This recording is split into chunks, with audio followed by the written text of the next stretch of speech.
Bienvenue au Starter du jour pour bien démarrer sa journée.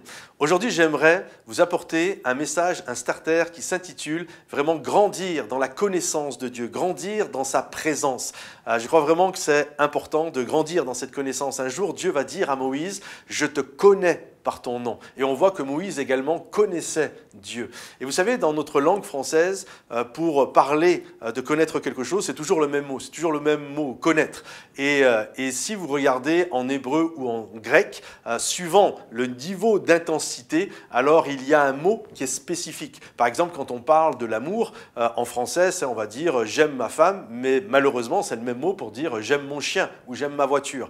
Alors qu'en anglais, déjà, il y a love, il y a like. Et si vous regardez en grec ou en hébreu, suivant le type d'intensité d'amour, si c'est un amour pour Dieu, c'est agapé, l'amour familial, c'est storgé, etc. Bref, suivant l'amour que vous avez, il y a un mot précis. Et c'est exactement pareil pour le mot connaître. En français, il n'y a pas de subtilité, alors que dans la langue hébraïque, suivant l'intensité de la connaissance, alors il y a des mots très spécifiques. Par exemple, quand Dieu dit à Moïse, je te connais, c'est le plus haut niveau d'intensité de connaissance.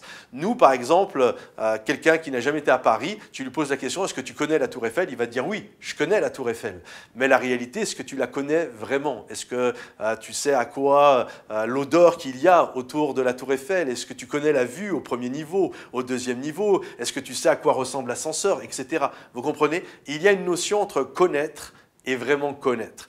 Et j'aimerais aujourd'hui vous encourager à grandir. Ce n'est pas parce que des gens disent je connais Jésus qu'ils le connaissent vraiment. Est-ce qu'ils connaissent l'odeur de sa présence? Est-ce qu'ils connaissent vraiment la vue qu'ils ont lorsqu'ils montent dans les hauteurs avec Dieu pour regarder et contempler ce que Dieu est capable de faire? Et j'aimerais vraiment vous encourager aujourd'hui à dire je veux développer comme Moïse, comme l'apôtre Paul qui a passé 3 ans dans un désert et qui a été vraiment dans une grande intimité avec le Seigneur, comme David lorsqu'il composait ses psaumes dans son pâturage et toutes ces choses-là. Je crois vraiment qu'il y a un appel à grandir dans la connaissance de sa présence. Et je vous encourage à le faire par la louange, par la méditation de sa parole, par la prière. Mais prenez un instant pour connaître Dieu.